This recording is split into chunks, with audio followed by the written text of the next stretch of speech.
E eu passo, então, agora a palavra ao Dr. Felipe Silva Fernandes de Lima, que é vice-presidente da Comissão da Criança e do Adolescente do IBDFAN. Dr. Felipe.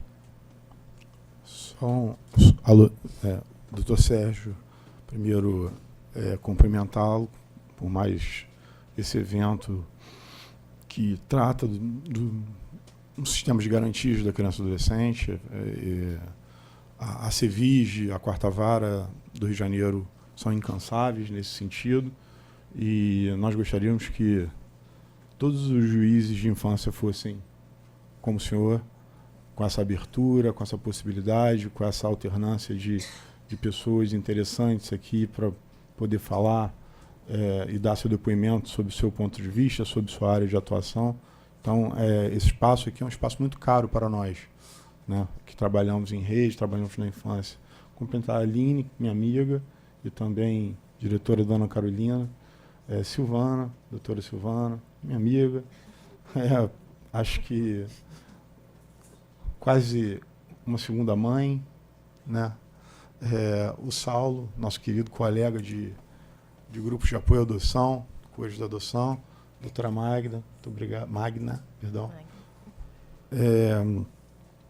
Bom, inicialmente, eu não estou na vice-presidência da Comissão de Direito da Criança e do Adolescente aqui do Rio pelo IBDFAN. Eu estou na vice-presidência da Comissão de Direito da Criança e do Adolescente da OAB, cuja qual a nossa presidente está aqui presente.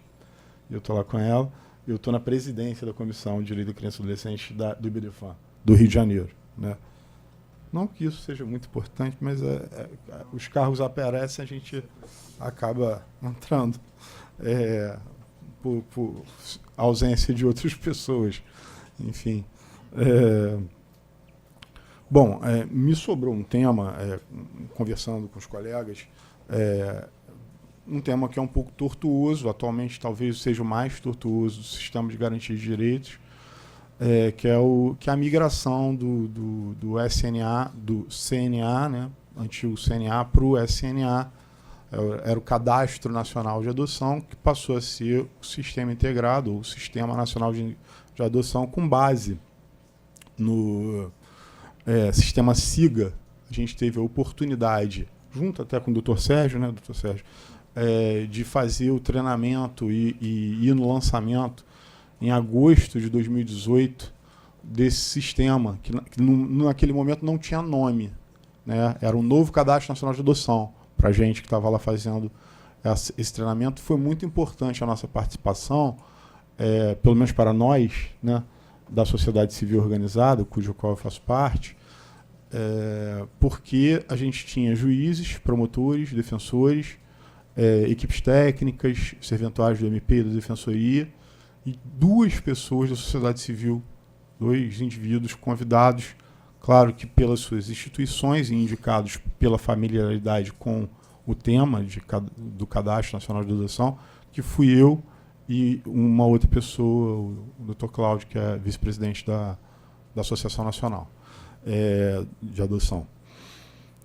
Eu representei, claro, que a Associação Nacional nessa época e o IBDFAN, porque eu já fazia parte até pela mão da Silvana, já fazia parte da Comissão de Direito da Criança e Adolescente, Comissão de Adoção do IBDFAN. O IBDFAN, para quem não conhece, é o Instituto Brasileiro de Direitos de Família, né?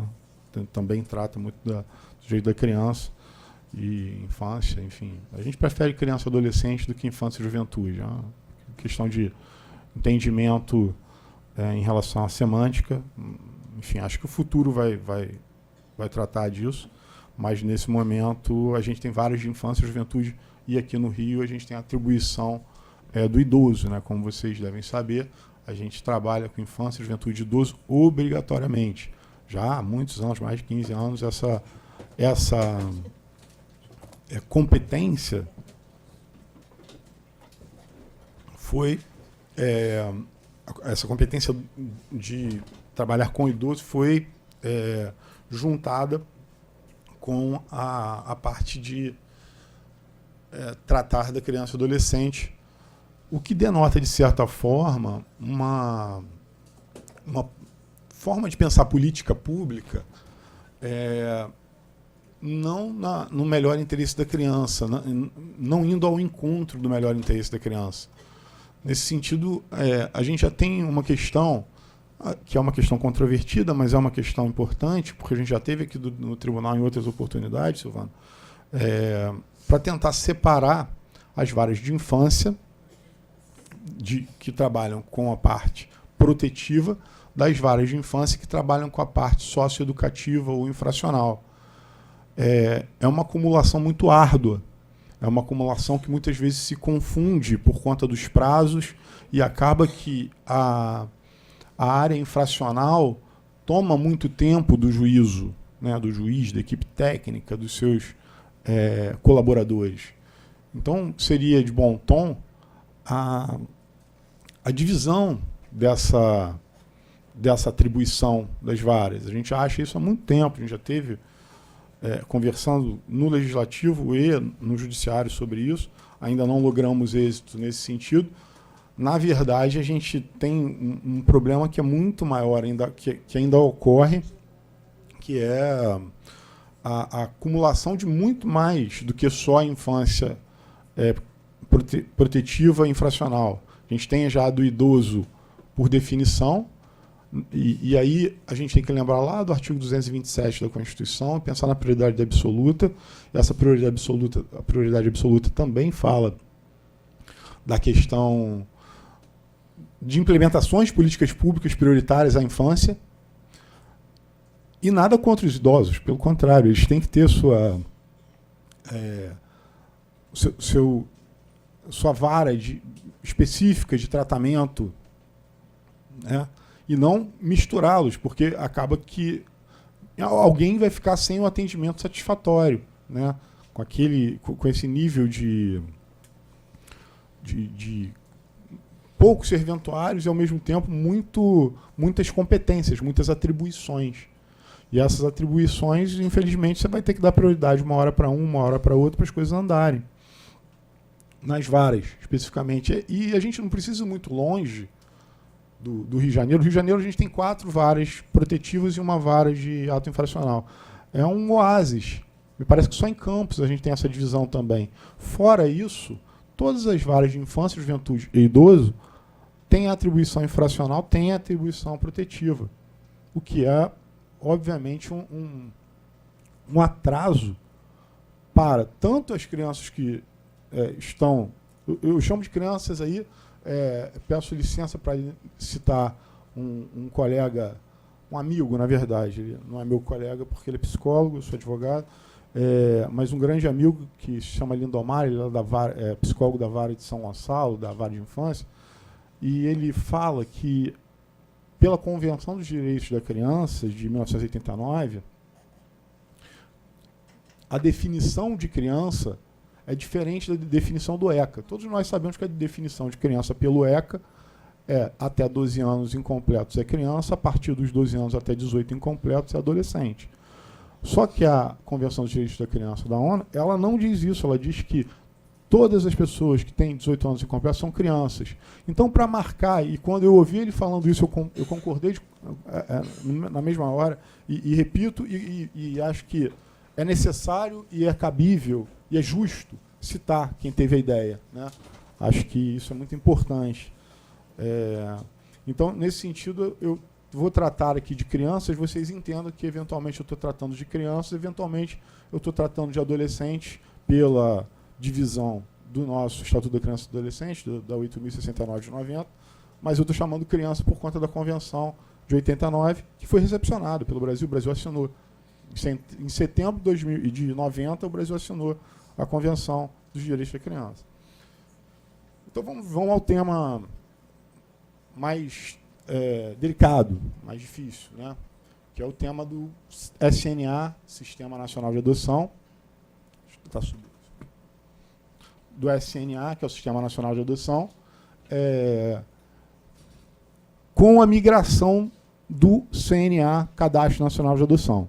O SNA, quando eu estive lá, ia ser lançado naquele ano, agosto de 2018, como eu disse, e o que foi passado para nós, que éramos usuários ou pessoas interessadas no tema, é que estava para sair. No mês seguinte ou no outro mês, o SNA seria implementado. Nós tivemos o SNA implementado em outubro desse ano, né? Mais de um ano após o lançamento do SNA. Eu já tinha questões de divergência com o CNA. Assim, via questões até constitucionais para o funcionamento do CNA, no sentido da falta de transparência. Deixa eu perguntar uma coisa aqui para ver se as pessoas vão me acompanhar melhor. Tem pessoas aqui que são habilitadas para adoção? Pode levantar a mão, por favor. Tem uma só? Tá. Para as pessoas que estão habilitadas para adoção, esse tema é caríssimo, porque a gente está tratando da pessoa estar numa fila, que eu não gosto de chamar de fila. O doutor Sérgio até briga comigo em relação a isso, a gente tem essa discussão sobre a questão da fila, ser fila ou não ser fila. Eu entendo que seja um banco de dados, o Cadastro Nacional de Adoção antigo. Ele veio lá, aí só para ter uma noção histórica, o Cadastro Nacional de Adoção, ele é de abril de 2008 pela Resolução 54 do CNJ. O Conselho Nacional de Justiça lançou esse sistema para que fosse alterada a forma como era feita a colocação de crianças em adoção, que estavam ou disponíveis ou suspensas. Naquela época trabalhávamos mais com crianças destituídas do poder familiar para adoção, ou suspensas do poder familiar, que hoje já é uma realidade, né? A gente trabalhar com as crianças que não têm o trânsito em julgado da sentença de destituição. Elas estão em curso com esse processo e, pela suspensão do poder familiar, o juízo e o Ministério Público, enfim, o sistema de justiça percebe que não há possibilidade de reintegração, então chama a primeira pessoa com aquele perfil naquela localidade para adotar a criança. Mas aí, voltando, as minhas primeiras diferenças em relação ao cadastro, e que eu cito e converso com os poderes instituídos aí para a gente tentar mudar isso, é a questão da transparência, né? Eu imagino, e vocês imaginem, por favor, os senhores imaginem, por gentileza, a pessoa que está habilitada para adoção e que não tem a menor noção de quando vai ser chamada, se seu processo está andando ou não está. Aí eu já aviso antes, né? Processo de habilitação para adoção, o final dele sempre é arquivo. Então as pessoas muitas vezes vêm procurar nós, advogados que trabalhamos com adoção. Meu processo está arquivado, doutor, o que está acontecendo? Não, é porque ele está... É isso mesmo, você vai passar por um estudo psicossocial, vai passar por um Ministério Público, o juiz vai dar a sentença de habilitação. A partir de que você está habilitado, você é inserido em 48 horas, que a lei manda, 13.509, alterou esse prazo. Em 48 horas você tem que estar inserido no Cadastro Nacional de Adoção, agora Sistema Nacional de Adoção, e a partir daí seu processo não tem mais motivo para ficar na vara, né, na localidade. Aí ele vai ser arquivado e vai ser desarquivado no momento oportuno que você for adotar, ou eventualmente quando você for mudar o perfil de criança que você quer adotar, isso é feito também, né, eventualmente na reavaliação, que é de 3 em 3 anos, né, a 13.509 também mudou isso, era 2 em 2 anos, agora é de 3 em 3 anos a renovação para a habilitação. Então, nessas horas, o processo é desarquivado, se tem ali um andamento ou não, dependendo se for uma habilitação recente, não houver mudança de perfil, muitas vezes nem tem novo estudo, nem visita domiciliar, a pessoa mora no mesmo lugar, então não é necessário. E, eventualmente, com algumas mudanças, ou com entendimento, tem juízes que, e a gente trabalha aqui em várias varas de infância da região metropolitana, até fora do estado do Rio, tem juízes que pedem sempre a reavaliação do habilitado, independente dele ter mudado características ou de ter se mudado, enfim. Isso é muito ao avedrio daquele juiz, daquela localidade. Então, acho que não há verdades absolutas sobre isso, e é bom que a gente diga, Porque muitas vezes a gente ouve palestras com verdades absolutas, com certezas absolutas, e há um grau de discricionariedade enorme para o juiz de infância, para o juízo de infância, né? Até mesmo, por exemplo, em coisas, detalhes básicos, como a documentação que você tem que entregar na vara de infância para começar esse processo de habilitação, né? Eventualmente, um juiz pede fotos, outro pede que o seu estudo psicossocial venha instruído com uma certidão aliás, uma declaração médica de psiquiatra. Outros pedem que seja psicólogo. Isso é variável e é absolutamente legítimo. Cada juiz entende de uma forma e a gente vai se adaptando. Claro que se lá o artigo 197A do ECA, que é onde prevê todos os documentos, se aquilo ali fosse se fosse números clausos, né, fosse fechado, seria mais fácil para todo mundo. Entretanto, a gente tem essas variações e de lado para lado, às vezes dentro da própria, como no Rio tem 4 varas, né, dentro do Rio mesmo a gente pode ter essa variação, apresentar fotos, né, apresentar algum outro documento, atestado de idoneidade moral, né, que não está no 197A, mas eventualmente é pedido. Enfim, há uma grande pluralidade aí por conta dos magistrados em estabelecer, e às vezes até a autonomia das equipes técnicas para elas mesmas fazerem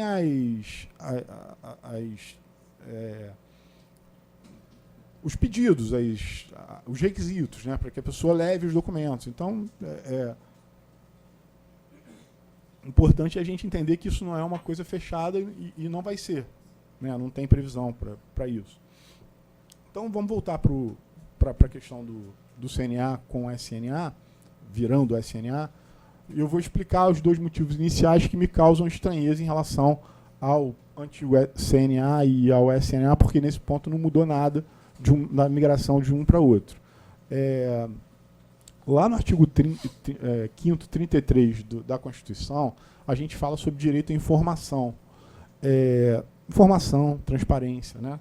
Lá no artigo, aliás, na lei 12.527 de 2011, a gente tem a lei do direito à informação. O cadastro de adoção, independente se ele esteja numa plataforma ou outra, é uma informação pública. É uma informação pública de interesse direto de quem se habilita, né? Acho que essa informação deveria ser absolutamente aberta para quem se habilita para adoção. Eles deveriam ter acesso a todas as pessoas, não precisa colocar nome, porque tem segredo de justiça, e aí eu não quero entrar nesse embate. Eu entendo até que nesse caso não caberia o segredo de justiça, considerando que a gente está tratando de adultos com direitos de adultos, né? A gente tem que tratar de segredo de justiça quando a gente está protegendo a criança. Entretanto, para não entrar nesse embate se o segredo de justiça tem que ser aplicado ou não tem que ser aplicado por ser vara de infância, coloque lá as iniciais da pessoa, publique isso, e com o perfil que a pessoa traça para a criança que ela vai adotar. E é isso que acontece no processo de habilitação, né? As pessoas vão até a vara de sua residência, a partir dessa vara da sua residência normalmente vão aos grupos de apoio à adoção, fazem um período lá de preparação, voltam para a vara de adoção, para a vara de infância e juventude, para fazer a habilitação. Fazendo essa habilitação, que é um estudo psicossocial com visita domiciliar, isso sai, vai para o Ministério Público, depois é julgado procedente, aí tem aquelas 48 horas para você ser inserido no Cadastro Nacional de Adoção, agora uma aba do Sistema Nacional de Adoção. Então, o que ocorre a partir daí é por que não se publicizar essa informação? Essa informação só trata de direitos de adultos e de vontade de adultos. Então, eu posso saber que tem alguém que tenha Felipe Silva Fernandes de Lima, FSFL, que tem o perfil de menino, branco, negro, enfim, com etnia, com tal idade, faixa etária tal, com, vamos dizer, 0 a 7, que aceite irmãos e que aceite uma doença tratável. Esse perfil, mesmo que não revele meu nome, pode revelar para a pessoa que está buscando uma criança com o mesmo perfil que eu, se eu estou na frente dela ou se eu estou atrás dela. Porque o cadastro ele continua da mesma forma no SNA como no CNA, com 2 critérios de chamamento para a criança que vai ser disponibilizada para adoção por destituição ou por suspensão. Quais são esses critérios? Os critérios são a cronologia da data de sentença da habilitação. Então, eu me habilitei. No dia que o juiz deu a sentença de habilitação, essa data vai entrar no cadastro, seja no antigo, seja no novo, e essa vai ser a minha data. Quem se habilita amanhã está atrás de mim, quem se habilitou ontem está na minha frente. É bem fácil de entender, é uma questão cronológica. É como uma fila normal de banco. Quem chega primeiro é atendido primeiro, quem chega depois é atendido depois. E assim funciona no cadastro de adoção. Nesse cruzamento de dados. É claro, gente, que existe algum nível de subjetividade ou de não objetividade específica, porque depende do perfil da pessoa que vai adotar. Então, eu sou o número 1 da fila, quero menina branca sem doença, sem irmão, recém-nascida. Eu vou esperar muito mais tempo de alguém que quer um menino pardo ou negro de 7 anos, porque esse efetivamente existe, destituído do poder familiar. E aí ele, por conta disso, o 2 que tem essa, vamos dizer, o 1 o número 1 daquela comarca tem aquela pretensão de menina branca sem doença, sem irmãos. Eu uso esses exemplos exagerados aqui para a gente ter essa ideia mesmo. E um menino de 17 anos, negro, que ainda há uma certa discriminação em relação à adoção de brancos, pardos e negros, ainda a procura é um pouco maior para brancos e pardos, um pouco menor para negros, e a grande contingência de crianças institucionalizadas é de pardos e negros. Mas, com o tempo, a gente vem vencendo esse tipo de preconceito, até de entendimento, porque, às vezes, o preconceito está na pessoa que vai adotar nela. Como é que eu vou tratar essa criança? Ela tem que se tratar antes, para ela entender que ela pode ter um filho diferente dela. Porque a biologia não é a... Quando a gente parte para a adoção, a primeira coisa que a gente tem que fazer é chutar o balde da biologia, dar um chute nesse balde e saber, a criança não vai parecer comigo. Ela vai parecer comigo no meu jeito familiar, na minha vontade de trabalhar, na minha vergonha na cara. Isso que eu vou passar para ela, efetivamente. Eu não vou passar para ela a genética. Isso não vai ter jeito. Eventualmente, é muito comum psicólogos relatarem, eu tenho muitos amigos psicólogos, que a aparência acaba ficando parecida, porque os trejeitos ficam parecidos. Né? Isso assim, as crianças adotivas acabam ficando parecidas com os pais biológicos, ao contrário. Com os pais adotivos. Então, assim, isso acontece efetivamente, mas acontece por conta da convivência. Né? Aquele determinado gesto que a gente faz e a criança vê a gente fazendo e acaba repetindo. Eu tenho uma filha hoje com 1 ano e 5 meses e eu vejo ela repetindo coisas que são inacreditáveis sob o ponto de vista de idade. Eu digo assim, que ela, assim, ela por acaso é minha filha biológica, mas eu adoto ela todos os dias, porque senão ela nunca vai ser filha. A adoção é a única opção de perfilhar. A gente criar, a gente dar carinho, dar amor, querer ser pai, isso é adoção. Isso é adotar. Isso é perfilhar, né, do latim. Adotar e perfilhar, e ter o pertencimento, né, ser continente daquela criança. Isso é a gente efetivamente ser pai e mãe. Porque colocar no mundo qualquer um coloca. Agora, ser pai efetivamente é aquela pessoa que vai deslocar tempo, deslocar energia, investir naquela relação, né? E a partir daí a adoção se dá. Né? E a adoção se dá também nas relações de filiação biológica, porque se você tiver um filho biológico e não cuidar, ele não vai ser filho. Filho ele não será. Pai você não vai ser. E aí vai um alerta. Estou fugindo um pouco do CNA, mas eu acho que vale a pena falar sobre isso. Vai um alerta para quem eventualmente está orientando ou para quem eventualmente vai adotar, que não altere o seu perfil apenas porque acha que, se o meu perfil for mais abrangente, eu vou adotar mais rápido. Nenhum grupo de apoio à adoção, é claro que a gente, como grupo de apoio à adoção, vai estimular as adoções diferentes, as adoções necessárias, as adoções de crianças mais velhas, as adoções de crianças com doenças. Entretanto, por outro lado, é importantíssimo entender e pensar o seguinte: eu tenho que adotar quem eu consigo amar. Porque senão você eventualmente altera o seu perfil, amplia ele de forma, não, quero que seja rápido, eu estou com esse sonho já há 10 anos, não consegui ter filho, agora eu quero que seja rápido, quero logo. Mas efetivamente você não tem uma possibilidade de amor. E essa possibilidade de amar é o que vai fazer de você pai ou mãe e a criança filha. E aí é importante que a gente pense isso. Porque, primeiro, se você conseguir a adoção dessa criança com um perfil ampliado, mas que você não tem a possibilidade de afeto real com ela, você vai viver uma vida miserável. Porque você não vai ser pai, ela não vai ser filho, não vai ter amor de verdade, não vai ter carinho, não vai ter afeto. E segundo, se eventualmente chegar a um ponto de ter que desistir da adoção, que é o que chamamos de devolução, que é terrível, né? Aquela criança já sofreu por demais, né? Ela já teve a ruptura inicial da sua família biológica, e essa ruptura nem sempre se dá de forma, é apenas um abandono. Não, é sério. Muitas vezes tem violência, muitas vezes tem abuso sexual até. Então, para aquela criança, um novo abandono, né, uma colocação, uma percepção de que ela não é querida novamente é devastadora. E a pessoa que vai adotar, é bom a gente avisar, não vai poder adotar nunca mais, porque ela é obrigada agora com a 13.509, que é a lei que a gente chama a lei dos prazos de 2017, 22 de novembro de 2017, ela diz que qualquer pessoa que devolva a criança em processo de adoção, então você tem a guarda provisória no meio do processo de adoção, você desista da adoção, você não vai poder mais adotar. Então, assim, são duas consequências muito graves. Eu acho que a primeira é pior, porque assim, a segunda, nas poucas adoções que eu já fiz, que houve desistência da adoção, as pessoas não quiseram mais adotar porque o que aconteceu foi tão grave, foi tão difícil. Para a pessoa viver, assim, não estou fazendo defesa de quem devolve criança, mas estou falando da minha experiência empírica.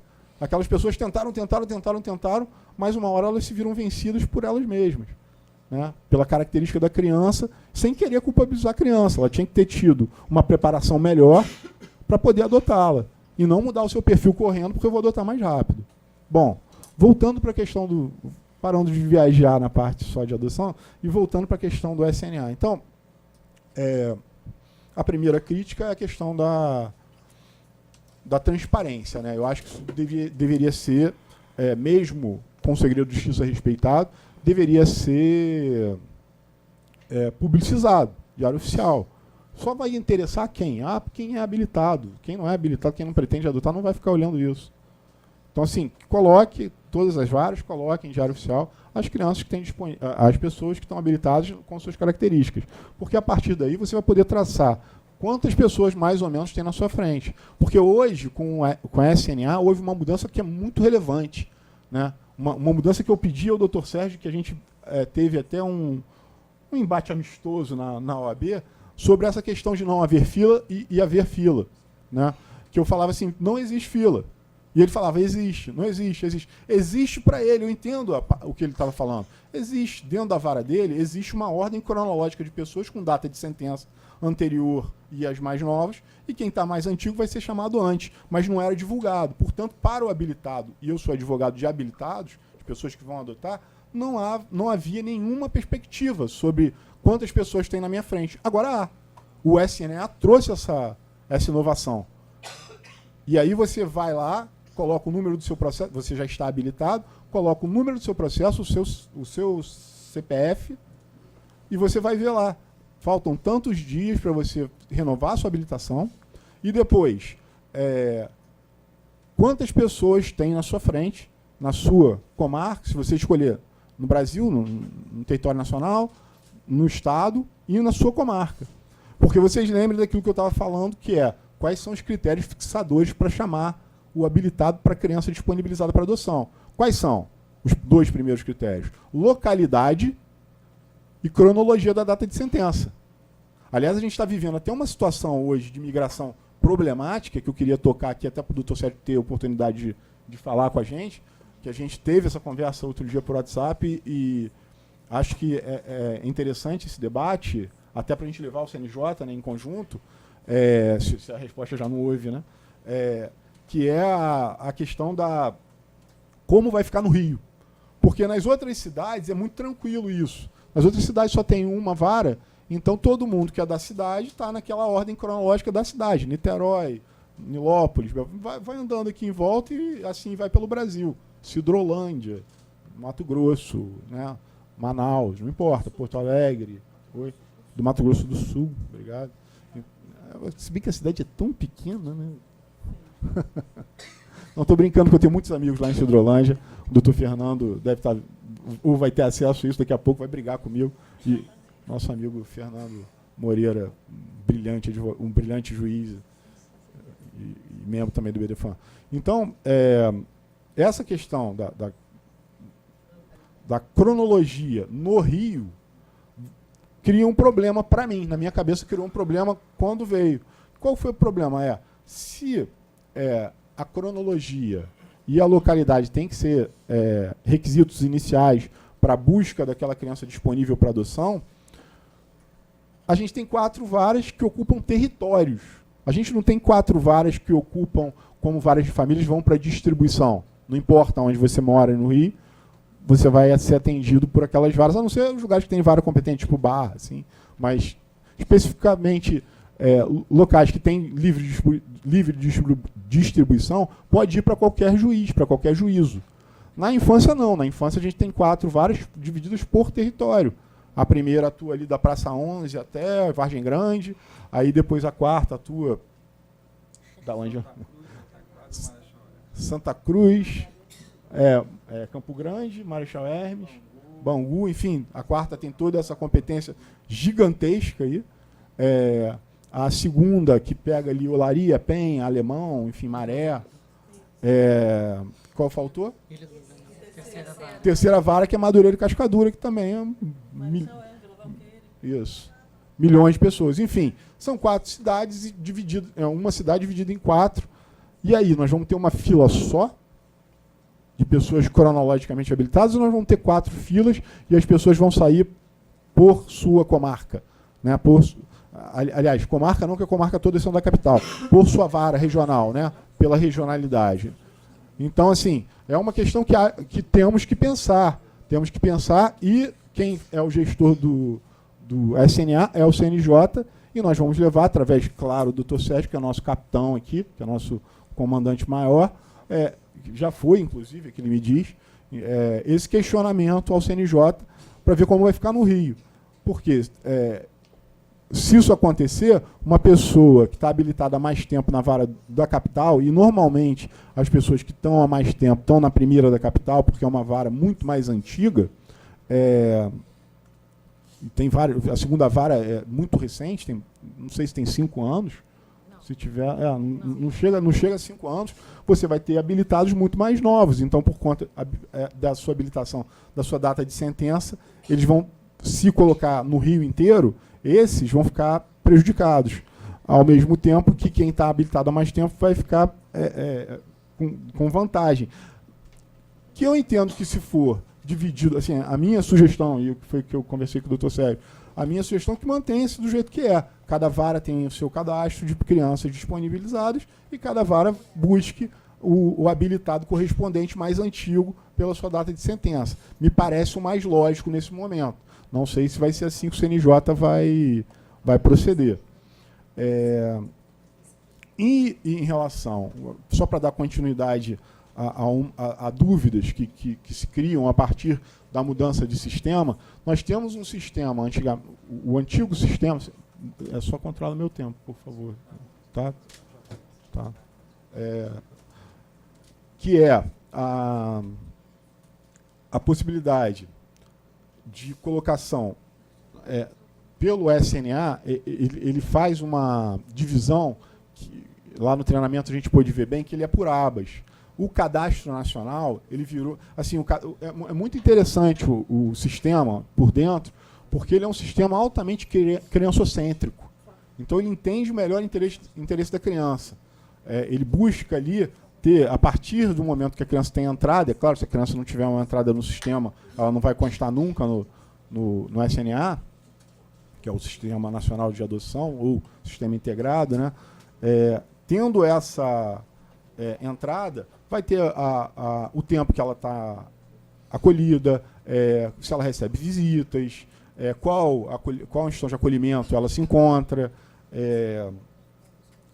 se a possibilidade, a partir das audiências concentradas, de reintegração familiar, ou se isso é inviável e aí a gente deve partir para uma família adotiva, né, pela solução adotiva. Nós, dos grupos de apoio à adoção, somos um pouco suspeitos, porque a gente acha cada vez mais que o tempo é curto para a infância. É muito diferente a gente pensar em alguém que nem eu, que tem 40 anos, que são 6 meses. Vamos para o prazo máximo. O que é 1 ano e meio, né, que é o prazo máximo de acolhimento, né, 18 meses. Para mim é muito pouco, com 40 anos. Agora, para uma criança de 6 meses, né, 3 vezes, 4 vezes a vida dela, né? E isso faz muita diferença, especialmente na primeira infância. A gente tem um marco regulatório, essa fala da Aline falando de Pickler, que eu estou estudando na pós-graduação, é mais do que necessário que, nesse momento, a criança tenha carinho, tenha cuidado. Isso que ela falou, brilhante, essa atuação de agradecer para a criança quando você está fazendo qualquer procedimento com ela, seja trocar fralda, seja... Mas, assim, para a gente ter uma ideia, nosso lobo frontal, que é o que toma decisões, enfim, ele só fica pronto, de verdade, quando a gente tem cerca de 21, 22 anos.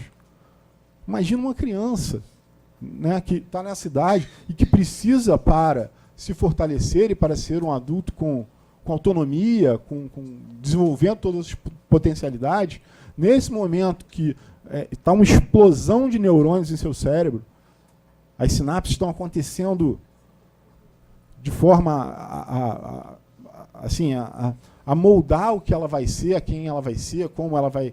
É claro que dá para melhorar, mas assim, esse momento é um momento muito especial. Esses 72 primeiros meses, que é a primeira infância, até 6 anos, é um momento de atenção total, de atenção...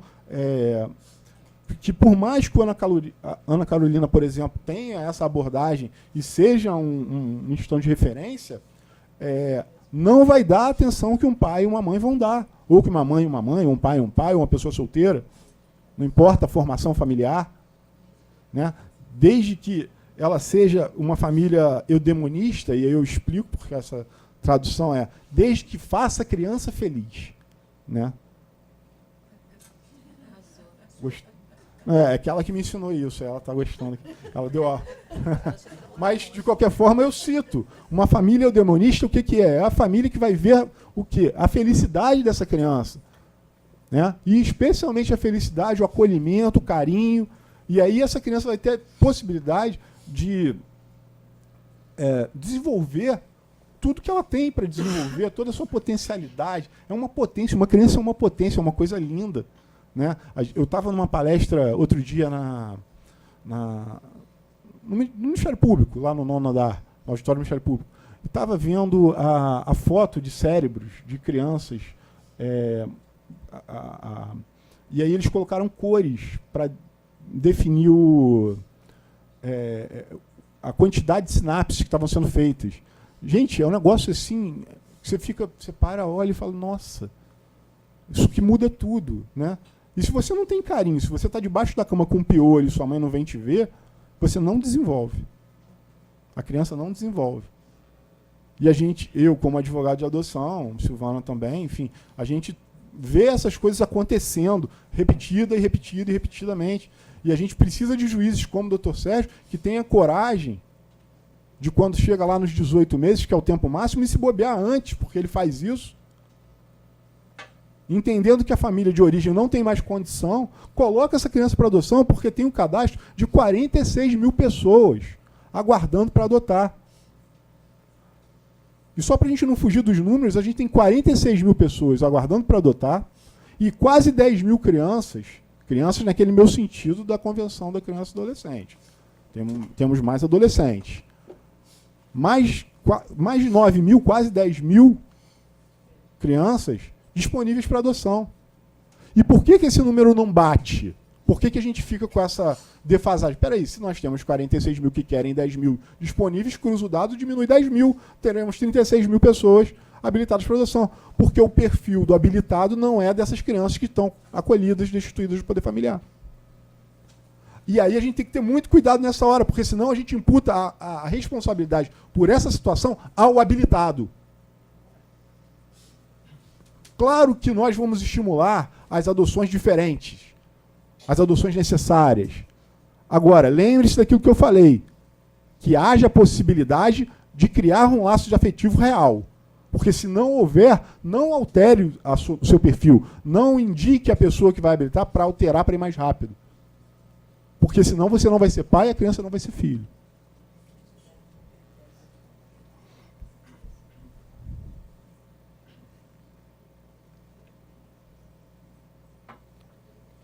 Bom, me empolguei, vou voltar um pouco para a matéria. E só mais um número que eu acho que é interessante a gente dar, nós temos cerca de 50 mil crianças pelo CNJ, lá pelo CNCA, cerca de 50 mil crianças, lembrando da minha referência à criança, conforme a convenção, que estão institucionalizadas. Então, no Brasil, hoje, a gente tem 45 mil pessoas querendo adotar, quase 10 mil crianças disponíveis para adoção, mais 50 mil crianças institucionalizadas. E aí a gente também tem que ter um outro cuidado, né? Que é não entender que toda criança que está em instituição está para adoção. Na verdade, por essa conta que eu fiz, 5 para 1. Fácil assim. Né? Cada 5 crianças que estão lá, uma só que vai estar liberada para adoção.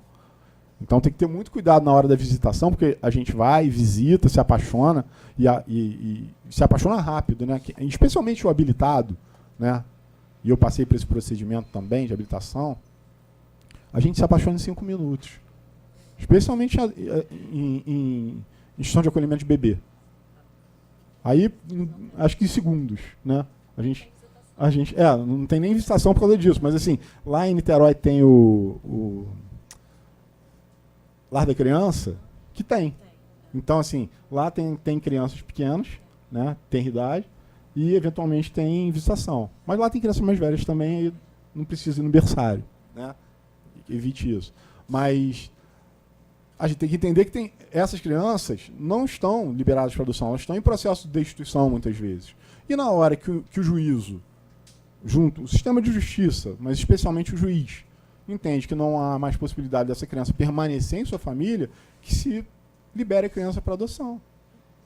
E aí vai ter uma família esperando. Como eu falei, a família que for, desde que seja demonista, que vise a felicidade da criança. E essa família passou por um processo de avaliação da justiça, passou por uma preparação nos grupos de apoio. Enfim. Eu só queria retomar uma questão que eu falei assim, cuidado, porque a gente coloca a responsabilidade nos habilitados, nas pessoas que querem adotar, pretendem essa adoção, por conta dessa diferença de 46 para 10 mil, lembra? Eu falei isso. Mas faltou complementar. O que acaba acontecendo? A gente tem uma Associação Brasileira de Jurimetria que já fez essa conta do tempo que demora. Só para vocês saberem, a lei, atualmente, diz que tem que durar, desde 2009, né, que a lei é de agosto de 2009 a 2010. Ela alterou o ECA e ela diz que o processo de destituição deve durar 180 dias. 120 com recurso até mais 60 dias. Entretanto, o que acontece? Se a gente tem crianças muito mais velhas que estão em processo de destituição, é porque o tempo desse processo passou. A Associação Brasileira de Jurimetria fez um cálculo disso. Não é tão atual, acho que já tem menos tempo. Mas na época que foi feito esse estudo, o tempo médio de destituição no Brasil era de 7 anos e meio. Então é só pensar, a lei diz 6 meses. A gente tem uma média de 7 anos e meio, eu acredito que no Rio não, porque a gente, por mais incrível que pareça, a gente tem alguma estrutura. A gente tem CRAS, CREAS, CAPSIS, alguns abrigos funcionando bem, juízes que são abnegados, trabalhando pela regularização dessa criança, porque ela pode voltar para sua família de origem também, sem o menor problema, se essa família de origem tiver condições de recebê-la. Né? Nenhum grupo de apoio à adoção, ninguém vai querer que uma criança seja adotada com uma família que cuida dela. Né? Nem o habilitado que é isso. Não vamos tirar a criança de uma família para ir para outra. E, enfim, para finalizar, em relação à questão do SNA, só para não deixar de tocar nesse ponto, que era o meu ponto mais fulcral, a migração do CNA para o SNA está trazendo diversas inconsistências, né? A gente vai conversando com os colegas que trabalham nas varas, com os juízes, com os promotores, enfim, e a gente vai percebendo que está acontecendo agora um tempo que eu acho que não deveria ter sido assim. A gente teve muito tempo para a implementação do SNA no lugar do CNA. Não há dúvida que o SNA é uma evolução. Agora, o SNA precisa ter gente para alimentá-lo. Sem servidor para alimentar o SNA, ele vai ser um grande cadastro morto.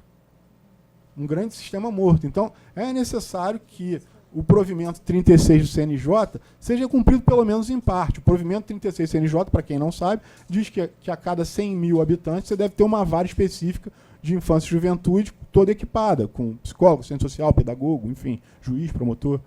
E a gente pega cidades aqui, um dos bairros, no seu bairro deve ter mais do que isso, né?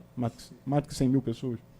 Muito mais. Então, assim, lá era, se tem 1 milhão, se tem 500 mil, era para ter 5 varas, né? Segundo o provimento 36. Agora, não sendo possível a gente cumprir isso, mas que pelo menos melhore, que a gente aumente, que o judiciário também tenha políticas públicas para dar ênfase no tratamento da criança e adolescente, né?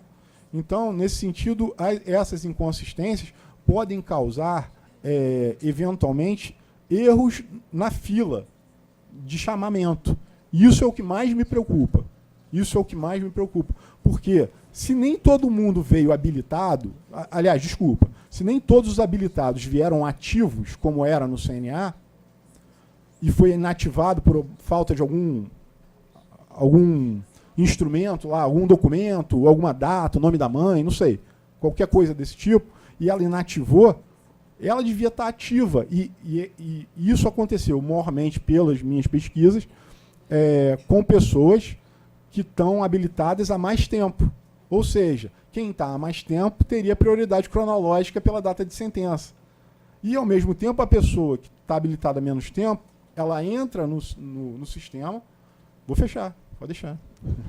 É só porque eles estão me olhando com curiosidade, então eu vou acabar. Então, elas entram no sistema com mais próximos da vez de serem chamados. Mas o que acontece? Você vê lá, entra no CNA, entra pela internet, número do processo, número do CNPJ abriu. Eu sou o número 8. Se eu sou o número 8 e tem um habilitado que está inativo, cronologicamente antes que eu, daqui a pouco eu não vou ser o número 8. Esse cara vai ser ativado e eu vou para o 9. E se isso acontecer, como na primeira vara da capital, tem 900 pessoas, mais da metade estão inativos. A gente não sabe se esses inativos todos são pessoas que deveriam estar inativas. Tem que conferir um por um. O CNJ passou essa bola para as varas fazerem. Enfim, muito obrigado pela atenção. Até a próxima.